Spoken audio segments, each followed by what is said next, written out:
오늘 말씀의 제목은 당신은 무엇에 민감합니까? 라는 제목으로 우리 말씀 나누기를 원합니다. 교회는 하나님께서 복음 전파의 사명을 부여하시고 불러놓은 자들입니다. 예루살렘 교회도 마찬가지로 예수께 직접 사명을 받았습니다. 복음을 예루살렘으로부터 유대와 사마리아와 땅끝까지 전하라고 명령을 분명히 받았습니다. 그러함에도 불구하고 예루살렘 교회는 복음 전파에 아주 미온적인 것으로 우리가 드러나고 있음을 계속 말씀 읽어오면서 보았습니다. 그래서 하나님께서는 이 예루살렘 교회가 복음에 나설 수 있도록 극약 처방을 이제 하시는데요. 그 극약 처방이 무엇입니까?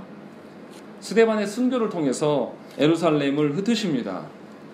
그리고 빌립을 통해 전혀 기대하지 않았던 사마리아와 땅끝 에티오피아 내시에게 복음을 전하게 하는 그 과정들을 우리가 읽어왔습니다. 거기에서 멈추지 않으시고 하나님께서는 사도들에게 사마리아의 그 성령의 역사하심을 보게 하심으로 이미 하나님께서 복음의 그 전파가 이방으로 향해 있음을 이들에게 알려주셨습니다. 하지만 이 예루살렘 교회와 사도들은 그것을 봤음에도 불구하고 복음 전파의 범위를 유대에 한정짓고 있는 것을 우리가 알 수 있습니다. 베드로가 우리가 지난주에 보았던 이 애니야와 다비다의 부활 사건도 유대 지역에 속해 있습니다. 뭔가 이 사도들이 하나님의 역사를 보면서 예루살렘에만 거주하는 것이 아니라 유대 지역을 돌아다니면서 복음을 전하는 것은 뭔가 변화가 있어 보이지만 실제로 하나님의 선하신 뜻에 부합하면서 적극적으로 복음 앞에 서 있는가, 그것은 조금 다른 문제인 것이죠. 그러니까 이런 상황 중에서 사도행전 10장과 11장은 이방 선교를 향해서 가는 교회를 이제 하나님께서 설득해 가시는 과정으로 볼 수가 있습니다. 고넬료 사건을 통해서 이방인이었던 이 고넬료가 하나님의 복음을 듣고 세례를 받고 또 그가 성령의 역사하심을 경험하게 하는 사건을 사도들의 수장인 베드로가 겪게 합니다. 그래서 이 성령의 역사를 재확인시켜 주심으로 하나님의 선하신 뜻이 이방인을 향해 있음을 그들에게 알려주시고 11장에서는 이제 베드로가 이것을 깨달은 베드로가 예루살렘 교회에 직접 가서 예루살렘 교회를 설득하는 과정으로서 11장이 존재하는 것이죠. 그러니까 예루살렘 교회에 하나님께서 요구하시는 바는 이방 선교를 향해서 적극적으로 가담할 것을 요청하고 계시고 그것을 친히 설득하고 계심을 우리가 말씀을 통해서 볼 수 있다는 것입니다. 그런 점에서 그런 관점으로 오늘 말씀을 우리가 보셔야 됩니다. 10장의 주된 내용은 백부장 고넬료에 대한 그 이야기를 하고 있습니다. 백부장 고넬료의 그 가정이 베드로를 통해서 복음을 듣고 세례를 받고 성령의 역사를 경험하고 있는 것을 차례차례 그려나가고 있습니다. 그런데 유독 이 고넬료의 신앙을 몇 번이나 강조합니다. 우리 2절을 한번 읽어보시죠. 우리 2절 읽겠습니다. 시작. 그가 경건하여 온 집안과 더불어 하나님을 경외하며 백성을 많이 구제하고 하나님께 항상 기도하더니. 예, 2절을 보시면 고넬료가 어떠한 사람인가를 잘 설명하고 있습니다. 고넬료는 자신뿐만 아니라 온 집안이 하나님을 경외하는 자였습니다. 그리고 구제하고 하나님께 항상 기도하는 자였음을 부각하고 있습니다. 그런데 이제 고넬료의 신분이 무엇입니까? 우리가 1절에서 본 것처럼 그는 로마 군인이에요. 그러니까 유대인들의 입장에서는 이방인입니다. 아직 유대교로 개종하지 못한 이방인이었을 것입니다. 28절에 베드로의 말을 들어보면 유대인인 베드로 자신이 이방인인 고넬료와 교제하는 것이 위법임을 밝히고 있습니다. 우리 28절 한번 읽어보실까요? 읽겠습니다. 10장 28절입니다. 읽겠습니다. 시작. 이르되 유대인으로서 이방인과 교제하며 가까이 하는 것이 위법인 줄은 너희도 알거니와 하나님께서 내게 지시하사 아무도 속되다 하거나 깨끗하지 않다 하지 말라 하시기로, 이렇게 되어 있는 것이죠.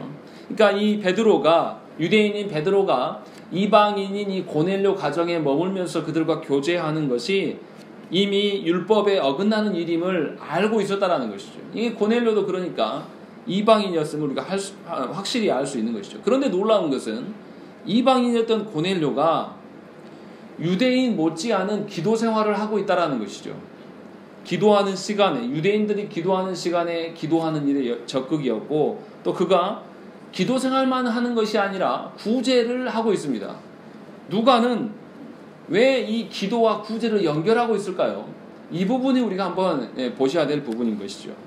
먼저 그 이야기를 하기 전에 예수님의 기도를 한번 보셔야 됩니다. 예수님의 기도가 어떠한 것인가?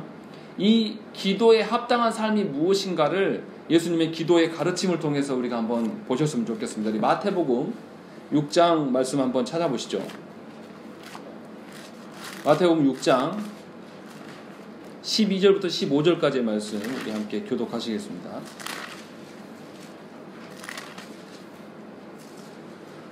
마태복음 6장 12절부터 15절 말씀입니다.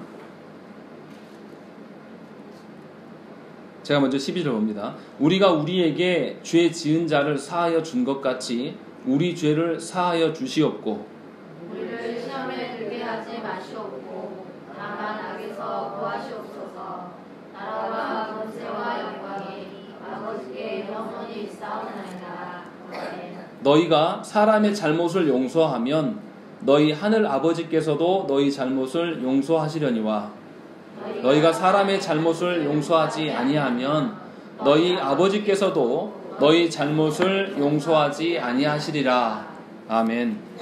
분명히 예수님께서는 기도를 가르치시면서 무슨 이야기를 하냐면 용서가 삶의 기반이 되어야 될 것들을 가르치고 계십니다. 기도와 용서가 뭔가 연관이 있음을 분명하게 이야기를 하고 있는 것이죠. 그렇다면 이 용서하는 삶이란 무엇입니까? 남에게 해를 주어서 남들로부터 용서를 받는 것이 용서하는 삶일까요? 사실 이것은 아니라는 것을 우리가 금방 알 것이에요. 자신에게 해를 끼친 자를 마음 중심으로부터 그를 용서해 주는 것이 아마 예수께서 말씀하시는 용서의 삶임을 우리가 알 수 있을 것입니다.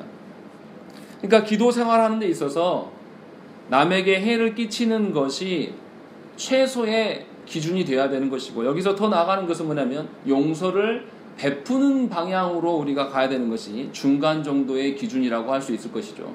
그렇고 마지막으로 최상의 그런 기준이 뭐냐?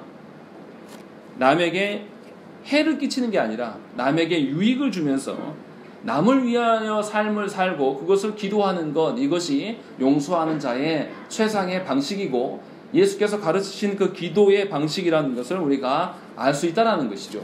그런 점에서 사도행전 10장에 나온 고넬료가 기도하는 것과 구제하는 것이 연계가 될 수가 있는 것입니다. 구제는 누구를 위한 것입니까? 자신을 위한 것인가요? 타인을 위한 것인가요? 타인을 위한 것이에요. 다시 말하면 이 고넬료는 예수의 가르침, 기도의 가르침과 용서의 가르침을 연계해서 예수께서 가르치셨는데 그 용서 중에서도 가장 최상의 것, 남에게 해 끼치는 것에 대해서 용서해 주는 것이 아니라 남에게 해를 입히지 않는 것으로 만족하는 것이 아니라 도리어 남에게 유익을 주는 용서, 이 용서를 구제의 삶으로 드러내고 있다는 것이죠. 다시 말하면 분명히 이 고넬료는 이방인이었음에도 불구하고 유대인보다 훨씬 더 예수 그리스도의 가르침대로 사는 자라고 말할 수가 있는 것입니다. 그렇게 함으로 이 고넬료의 기도가 구제를 통해서 남에게 유익을 주고 있는 그 최상의 방식으로서의 신앙생활을 하고 있음을 우리가 알 수 있다는 것입니다. 잠언서의 말씀에도 보면 잠언서 21장 13절 말씀 보시면 귀를 막고 가난한 자가 부르짖는 소리를 듣지 아니하면 자기가 부르짖을 때에도 들을 자가 없으리라, 이렇게 말씀하십니다. 가난한 자의 그 요구에 대해서 우리가 응하지 않을 때에 하나님께서도 우리의 부르짖음에 대해서 응하지 않으실 것이다 라는 것을 잠언에서 우리에게 교훈하고 있다는 것이죠. 그러니까 이 고넬료의 신앙이라는 것이 굉장히 탁월한 것이며 기도와 삶이 연계되어져 있는 것임을 우리가 알 수 있다는 것이죠. 그리고 또 유대인들의 그 한 가지 측면을 봐야 됩니다. 이방인과 지금 유대인을 비교하기 위해서 이야기를 하는 건데, 하나님께서 유대인의 그 조상인 아브라함을 택하실 때 어떻게 택하셨습니까? 이 아브라함을 택하셔서 이 한 가족이 온 열방에, 온 땅에 복의 통로가 되실 것을 하나님 요청하셨습니다. 그래서 창세기 12장 2절과 3절에 이렇게 말씀하시죠. 내가 너로 큰 민족을 이루고 네게 복을 주어 내 이름을 창대하게 하리니 너는 복이 될지라. 너를 축복하는 자에게는 내가 복을 내리고 너를 저주하는 자에게는 내가 저주하리니 땅의 모든 족속이 너로 말미암아 복을 얻을 것이라 하신지라 라고 되어 있는 것이죠. 그러니까 하나님께서 처음 아브라함을 부르실 때도 아브라함의 족속들만 불러내시기 위하여서 부르신 것이 아니었다라는 거죠. 분명히 아브라함의 가정을 통해서 온 민족과 온 열방이 하나님을 보고 복을 누릴 수 있도록 아브라함을 불러놓으신 거예요. 그런데 유대인들이 착각하기 시작한 것이죠. 하나님의 그 아브라함의 선택을 자신들에게만 부여하는 방식으로 그들이 생각을 했다라는 것이죠. 그러니까 하나님의 원래 의도를 훼손하고 자신들이 가진 어떤 하나님의 관념들을 가지고 자신들 안에 선민의식을 갖게 되었습니다. 자신들만이 하나님의 택한 백성이고 자신들만이 뭔가 특권층인 양 그들이 생각했다라는 것이죠. 그리고 나서 이 유대인들이 뭐 했습니까? 이방인들을 무시하기 시작했어요. 율법을 지키지 않는 자들을 개 취급하기 시작했습니다. 그러니까 하나님의 자녀들이 언제부터 뒤틀려지는가를 잘 생각을 해보셔야 돼요. 하나님의 주신 말씀 그대로의 말씀이 우리 가운데 남아있을 때 이게 가장 중요한 것이죠. 이때 우리가 온전한 모습을 띌 수 있어요. 하나님 자녀로서. 그런데 하나님의 주신 말씀이 살짝만 뒤틀려지기 시작해도 우리 안에는 엄청난 왜곡이 생겨나는 것이고 하나님과 상관없는 자로서 우리가 존재할 수밖에 없다는 것이죠. 지금 유대인들이 그렇게 살아가고 있는 거예요. 그런데 놀라운 것은 유대인이 아닌 이방인인 이 고넬료는 도리어 하나님의 뜻하신 바대를 바르게 구현하고 있는 것임을 우리가 말씀을 통해서 알 수 있다는 것이죠. 그래서 유대인들은 자신들만의 특권을 가지고 누리기를 소망했어요. 그래서 어떻게 했습니까? 성전에 나아갈 때에 희생 제물을 통해서 하나님께 나아갔습니다. 그렇지만 이방인들은 아예 성전에 들어갈 수가 없었습니다. 그러니까 하나님께서 아브라함을 통해서 땅의 모든 족속들에게 복음을 전해지기를 바라셨는데도 불구하고 오히려 이스라엘이 어떻게 하냐면 복음을 전하지도 않을 뿐더러 율법을 근거로 말미암아 이방인들이 하나님을 볼 수 없도록 그렇게 오해하기 시작했다는 것입니다. 그래서 하나님께서는 어떻게 하십니까? 그리스도를 통해서 과거의 제사법을 다 폐지하시고 새로운 방편을 여셨다는 것이죠. 희생제사 대신 기도와 구제를 희생제물의 대용을 통해서 하나님께 나아갈 수 있게끔 변경하셨음을 오늘 말씀에서 우리가 힌트를 찾을 수가 있다는 것이죠. 그래서 누가가 일부러 고넬료의 신앙의 어떠함을 기록하고 있는 것이죠. 인간 고넬료를 부각하려고 하는 것이 아니라 하나님께서 구원의 방편을 새롭게 여시고 그것이 달라져 있음을 지금 부각하고 있는 것이죠. 그러니까 하나님께서 분명히 구원의 방편이 율법이 아니라 예수 그리스도를 통한 예수 그리스도의 그 가르침대로 살아가는 자들을 하나님께서 구원하실 것이다 라는 새로운 방편을 여시고 계셨음을 이 예루살렘 교회들에게 지금 알려주고 있는 거예요. 그렇게 하시기 위하여서 고넬료의 어떠함을 부각하고 있는 거예요. 그렇기 때문에 성경을 보는 우리들도 하나님의 뜻을 보는 데 집중해야지 성경을 보면서 인간 누구를 닮기를 원하고 인간의 어떠함을 이야기하는 것은 합당하지 않다라는 것이죠. 그러니까 오늘 고넬료가 부각되어지는 것은 그가 하나님을 향한 그가 예수 그리스도의 가르침에 대한 그의 태도를 봐야 된다는 것이죠. 그렇게 해서 예루살렘 교회에게 고넬료를 통해서 이 예루살렘 교회가 깨닫기를 원하시고 고쳐지기를 원하신다는 것이죠. 새로운 시대가 열렸기 때문에 교회된 자들이 하나님이 원하시는 새로운 방편 안에 살아라는 것이죠. 그것을 지금 고면하고 있는 것입니다. 그런데 현실은 어떠합니까? 새로운 시대가 열렸음에도 이 예루살렘 교회는 예루살렘 교회의 이 수장들, 이 사도들은 이것을 확실히 깨닫지 못하고 있습니다. 여전히 교회의 방향성을 예수 그리스도의 말씀에 의존하지 않고 자신들이 유대인이었음에 근거하여서 그런 방식으로 생각하고 있는 것입니다. 우리 14절 말씀 우리 한번 읽어보시죠. 14절 읽겠습니다. 시작. 베드로가 이르되 주여 그럴 수 없나이다. 속되고 깨끗하지 아니한 것을 내가 결코 먹지 아니하였나이다. 예, 분명히 14절에서 보면 이 베드로가 뭐라고 고백합니까?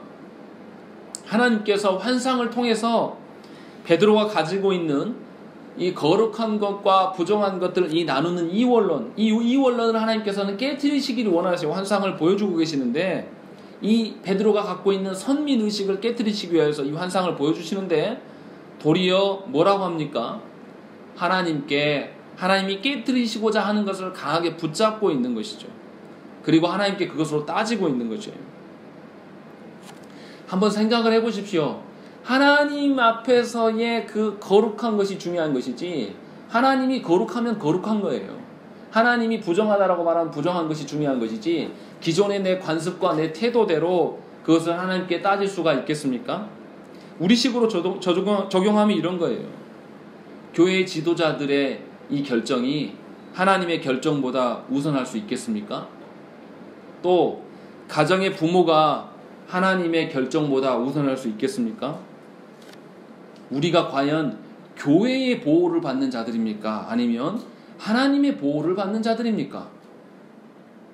교단과 총회의 정체성이 성경보다 우선할 수 있겠습니까?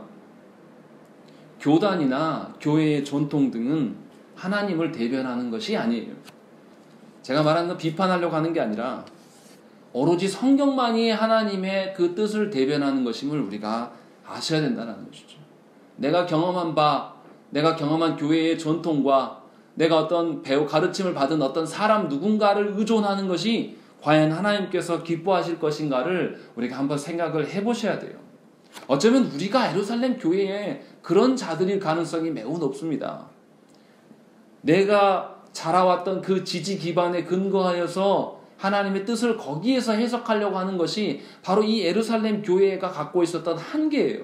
그래서 하나님께서 이방의 그 교회로 부르셨는데 그들이 이방으로 뛰쳐나가지 않는 것이죠. 우리 역시 마찬가지예요. 하나님께서 이미 오래전에 좋은 교회 안에서 건강하게 자라게 하셨는데 우리는 복음의 사명을 갖고 있지 않습니다. 우리의 계속 기반과 우리의 어떤 근거됨에 대해서 계속 우리가 하나님을 논하고만 있을 뿐이지, 이 복음을 들고 하나님이 원하시는 대로 복음을 실현하기 위해서 우리가 나가는 모습인가 한번 생각을 해보라는 것이죠. 지금 이 본문을 가지고 우리에게 이 요청하고 있는 말씀이 바로 그 말씀이에요. 저와 여러분들이 나는 보수주의, 개혁주의 안에 있는 그런 교회 안에서 자랐다. 그래서 내 전통이 중요하고 내 방식이 합당하다라고 생각하는 것이 과연 하나님께서 기뻐하시겠는가? 이 부분을 우리가 하나님께 가슴 아프게 들고 나아가야 돼요. 그것이 중요한 게 아니에요. 하나님이 교회를 제 아무리 보수적이고 개혁적이라고 할지라도 하나님의 보시기에 보수적이고 개혁적인 것은 전혀 다른 것일 수 있다는 것이죠. 그런 점에서 우리는 오로지 성경에 근거해서 우리 자신과 교회를 살피셔야 된다는 것이죠. 누가는 지금껏 유대인들이 큰 착각 속에 살고 있었음을 깨닫게 하시는 하나님을 부각하고 있습니다. 그래서 여러 가지를 강조하고 있어요. 5절 말씀 우리 한번 읽어보시죠. 5절 말씀 우리 읽겠습니다. 시작. 내가 지금 사람을 요바에 보내어 베드로라는 시몬을 청하라. 예, 왜 하고 많은 지역 중에서 요바일까요? 구약 성경의 요바가 어디서 나옵니까? 요나서에 보면 요바가 나옵니다. 요나서 1장 3절에 보면 그러나 요나가 여호와의 얼굴을 피하려고 일어나 다시스로 도망하려 하여 요바로 내려갔더니 라고 되어 있습니다. 하나님의 얼굴을 피하기 위해서 배를 탄 곳이 바로 요바입니다. 요바는 이 하나님을 멀어지는 그 장소로 요나는 하나님과 멀어지는 장소로 요바를 선택했고 거기에서 하나님께 멀어져 갔습니다. 그런데 오늘 이 누가는 사도행전에서 교회를 예루살렘 교회가 현 주소가 어떠한 것인가를 이 요바라는 도시를 통해서 은연중에 드러내고 있는 것이죠. 요나가 결국 어떻게 됐습니까? 요바에서 하나님을 부정하였지만 결국은 어디로 갔죠? 니느웨로 다시 돌아갔습니다. 그런 것처럼 하나님께서는 이 요바에 머물고 있는 이 베드로에게 돌이킬 것을 요청하고 있는 것이죠. 이방의 땅 가이사랴로 가시게 하시기 위해서 환상을 보이시고 그들을 하나님께서 인도하고 계심을 우리가 볼 수 있다는 것이죠. 누가는 이것을 숨은 장치로 세워놓고 있습니다. 또 누가는 어떤 장치를 마련해 놨습니까? 우리가 지난주에 말씀드린 것처럼 무두장이 집에 베드로가 이미 머물고 있음을 3번이나 강조하고 있습니다. 9장 43절에서도 이야기를 했고 또 10장 6절에서도 또 10장 32절에서도 지속적으로 이 무두장이 이 더러운 자, 부정한 자의 집에 베드로가 있는데 그 부정한 자의 집 주인의 이름이 뭐냐면 놀랍게도 시몬이에요. 베드로의 이름도 시몬이지 않습니까? 동일한 이름으로 지금 이 사도들의 수장인 베드로가 어디에 있는가를 누가는 일부러 강조하고 있는 것입니다. 부정한 자, 이방인의 집에 거하는 자, 이런 방식으로 베드로가 있어야 될 자리를 분명히 강조하고 있는 것입니다. 그러함에도 불구하고 베드로의 태도는 14절에 있는 것처럼 속되고 깨끗하지 아니한 것을 내가 결코 먹지 아니하였습니다 라고 이것을 의로 하나님께 내보이고 있다는 것입니다. 그래서 하나님께서 베드로에게 환상 중에 뭐라고 하십니까? 부정한 음식들, 그릇에 있는 그 부정한 것들을 3번이나 먹으라고 강권하십니다. 누가가 이 글을 누구한테 쓰고 있습니까? 처음 우리가 이 사도행전 처음 읽었을 때 데오빌로 각하에게 이 글을 쓰고 있음을 알고 있다는 것이죠. 다시 말하면 이 이방인인 데오빌로 각하가 이 글을 읽으면서 이방인인 나에게도 지금 복음이 향하고 있고 복음이 결국 나를 위하여서 존재하는 것이구나 라는 것을 자각하게 하고 있다는 것이죠. 그렇기 때문에 복음을 먼저 받은 이 유대인들이 예루살렘 교회가 분명히 이방인을 향해서 나아가야 되는 것을 우리가 알 수 있다는 것이죠. 오늘 이 말씀을 통해서 하나님께서는 우리에게 말씀하고 계십니다. 저와 여러분들은 복음이 누구를 향해 흘러가게 하고 있습니까? 복음에 대해서 우리가 심각하게 오해함으로 말미암아서 복음이 흘러가지 못하게 하고 고인물되게 하고 우리 안에만 복음이 남기고 우리 안에만 복음의 가치를 자랑하는 것이 우리의 모습이 아닌지 묻고 계신다는 것입니다. 그런 점에서 우리는 하나님의 사명을 받은 자들인가 한번 깊이 생각을 해보셔야 돼요. 하나님께서 이렇게 다각도로 예루살렘 교회를 설득하는 것은 곧 우리를 향한 설득이에요. 저와 여러분들이 과연 하나님의 말씀을, 하나님의 복음을 합당하게 다루고 있는 자들인가, 합당하게 태도를 취하고 있는 자들인가 한번 생각을 해보셔야 된다는 것이죠. 그런데 여기서 이상한 점이 있어요. 가이사랴는 이방 땅인데 이 가이사랴 이방의 도시, 로마의 황제가 세운 도시인데 이 가이사랴에 어떻게 복음이 들어갔을까요? 사도행전이 이것을 밝히지 않고 있어요. 어떻게 고넬료가 예수를 믿었을까요? 아직 예루살렘 교회가 이방인들에게 복음을 전하지 않고 있어요. 겨우 한 데가 사마리아인 것이죠. 그런데 어떻게 이방인들에게 전도를 시작하지 않았음에도 불구하고 이 고넬료가 아주 신실한 그리스도인이 되어 있을까요? 우리가 아는 바로는 복음을 전하지 않으면 하나님을 알 수가 없습니다. 사람이 스스로 하나님을 알 수 있는 길은 없어요. 성경이 이 점을 부각하고 있지 않지만 힌트를 주고 있는 것을 우리가 아셔야 된다는 것이죠. 사도행전 8장 40절의 말씀을 한번 보겠습니다.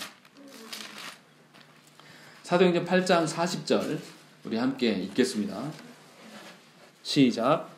빌립은 아수에 나타나 여러 성을 지나다니며 복음을 전하고 가이사랴에 이르니라. 예, 지금 이 고넬료가 사는 그 도시가 가이사랴였습니다. 그런데 이 빌립이 여러 성을 지나다가 복음을 전하고 8장에서 마지막으로 언급하고 있는 것은 이 빌립이 가이사랴로 갔다라는 것을 남기고 있다는 것이죠. 빌립의 그 여정을 한번 생각을 해보세요. 빌립이 예루살렘 교회가 핍박받을 때 흩어질 때부터 그가 무엇을 했습니까? 자신이 걷는 곳에서 복음을 전했습니다. 아직 예루살렘 교회와 사도들이 이방인들에게 복음 전하는 것을 허용하지 않은 그런 상태인데도 빌립은 사마리아로 갔습니다. 또 에디오피아 내시에게 복음을 전하도록 성령께 명령을 받았습니다. 그리고 그가 가는 그 여정 중에 만나는 이들이 유대인이든지 이방인이든지 상관없이 복음을 전했습니다. 아마도 가이사랴에 그가 이르렀을 때에 그가 거기에서 복음을 전했을 것이고 그 결과로 고넬료 같은 신자들이 나타난 것으로 추정할 수가 있는 것입니다. 하나님께서는 이처럼 복음이 본격적으로 뿌려지기 전에 미리 준비하시고 파송하시는 분이심을 우리가 아셔야 된다는 것이죠. 고넬료가 등장함으로 말미암아서 예루살렘 교회가 이방인들의 전도가 열렸음을 확인할 수 있는 장치로 고넬료가 있는 것이죠. 그런데 이 고넬료를 하나님의 복음을 듣게 한 자가 바로 빌립이었고, 이렇게 전혀 보여지지 않는 영역에서 하나님께서 일하시고 계심을 우리가 알아야 된다는 것이죠. 우리가 아는 것처럼 종교개혁도 어떤 종교개혁 그 시대의 사람들이 한순간에 일으킨 것이 아니에요. 종교개혁이 일어나기 전부터, 약 100여 년 전부터 교회의 개혁을 위한 소리들이 드러났었고, 그 일들로 인하여서 화형당하는 순교자들이 많이 있었습니다. 우리가 아시는 것처럼 영국의 존 위클리프는 면죄부를 반대했습니다. 그리고 오직 하나님의 주권만으로 그 죄인을 용서할 수 있다라고 강변하고 많은 책들을 남겼어요. 그리고 교회 개혁을 외치다가 죽었습니다. 그런데 위클리프가 죽고 난 이후에 무슨 일이 있었습니까? 로마 교회는 위클리프의 무덤을 파헤쳐서 이 위클리프의 시신을 다시 불태우고 가루를 만들어서 사람들 보는 데서 강변에 뿌려버렸습니다. 그리고 무덤을 아예 없애버렸어요. 그렇게 처참한 일들을 당했어요. 또 이 존 위클리프의 글을 보면서 얀 후스라는 사람이 영향을 받습니다. 그래서 그도 교회 개혁을 아주 부르짖어요. 강하게 외칩니다. 그러니까 어떻게 되겠어요? 그가 교회의 미움을 받고 결국 교회의 그 재판으로 말미암아 그가 화형을 당하고 죽게 됩니다. 얀 후스만 있었던 것이 아니죠. 이탈리아에는 지롤라모 사보나로라라고 그런 또 사람이 있었습니다. 그 사람이 교회 개혁을 외치다가 그 사람도 그곳에서 교회로 말미암아 화형을 당했습니다. 하나님 이처럼 교회를 깨우시기 위하여서 미리 파송하시고 헌신하는 자들을 준비케 하십니다. 빌립 역시도 예루살렘 교회가 이방 전도를 공인하기 전에 하나님의 뜻에 부합하여서 이방 선교로 나섰던 자입니다. 그 결과가 고넬료였으며, 고넬료를 통해서 베드로가 이방 선교의 확신을 경험하게 되고, 결국 11장에서 베드로가 예루살렘 교회를 설득하는 과정으로 예루살렘 교회가 돌아서게 된다는 것입니다. 이처럼 하나님께서는 교회가 변화되지 않을 때에 교회를 고치시기 위해서 숨은 자들을 항상 파송하셨습니다. 우리는 루터와 칼뱅만을 기억합니다. 또 우리는 베드로와 바울만을 기억해요. 하지만 하나님께서는 교회를 사랑하셔서 빌립을 먼저 파송하시고 교회를 깨우셨습니다. 또한 존 위클리프와 얀 후스와 지롤라모를 불태우심으로 말미암아서 중세 교회를 깨어나게 하셨다라는 것이죠. 우리는 복음 앞에 아무런 것도 하지 않고 우리의 이름을 내는 데에 열심이고 우리의 강건함을 위하여서 하나님께 구하지만, 하나님께서는 당신의 교회를 깨우게 하여서 불태우는 자들을 존재케 하셨다라는 것입니다. 우리 시대는 어떻습니까? 우리 시대는 중세 교회만큼 안전하고 좋은 교회 가운데 있습니까? 또 우리 시대는 예루살렘 교회만큼 사명 앞에서 깨어있고 사명을 위하여서 우리의 전부를 불태울 수 있는 교회입니까? 전혀 그렇지 않다라는 것이죠.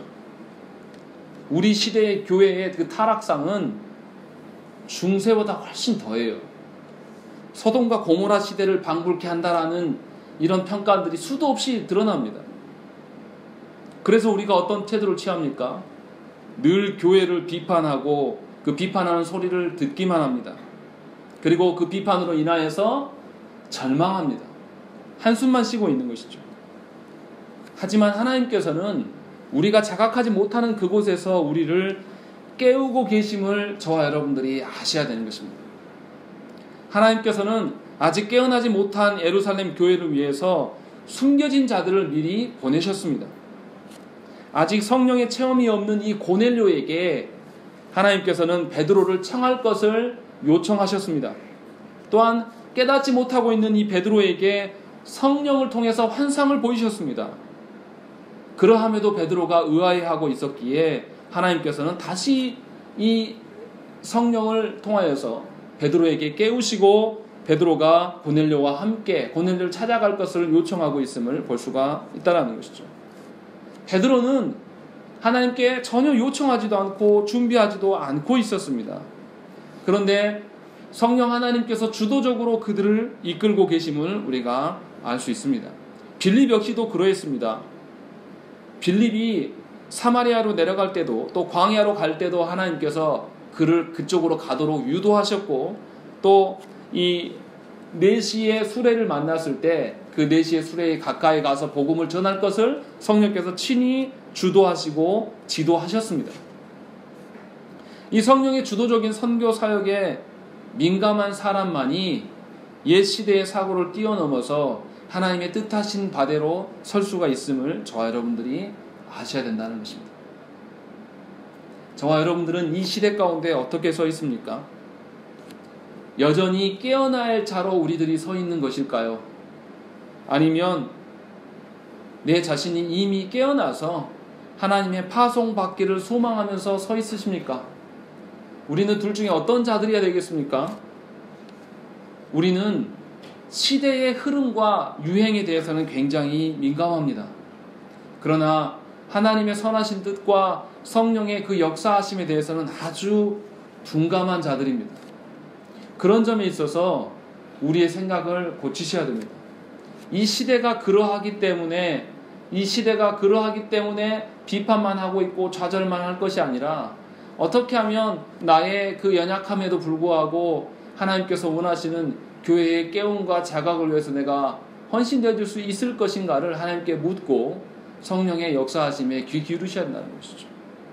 이 시대의 흐름과 유행에 민감할 것이 아니라 성령의 역사하심에 민감한 자들로 저와 여러분들이 서셔야 됩니다. 그렇지 아니하면 복음을 듣고도 복음과 상관없는 자로 서 있을 수밖에 없는 것이고 하나님께서 깨우셨음에도 베드로가 끝까지 자신의 그 관점으로 자신은 깨끗하지 아니한 것을 먹지 아니하였다라고 하면서 하나님께 항변하는 자로 설 수가 있다라는 것입니다. 우리가 알고 있는 교리와 우리가 알고 있는 교회의 전통들을 통해서 하나님의 일을 세워가는 것이 아니라 도리어 그것으로 인해서 하나님의 일을 가리우는 자로 설 가능성이 매우 높은 자들임을 저와 여러분들이 자각하시고 하나님께 묻는 자들 되셔야 될 줄로 믿습니다. 그래서 여러분의 삶 가운데 성령님의 역사하심과 성령께서 말씀을 깨닫게 하신 대로 우리가 민감한 자로 서 있어야 된다는 것이죠.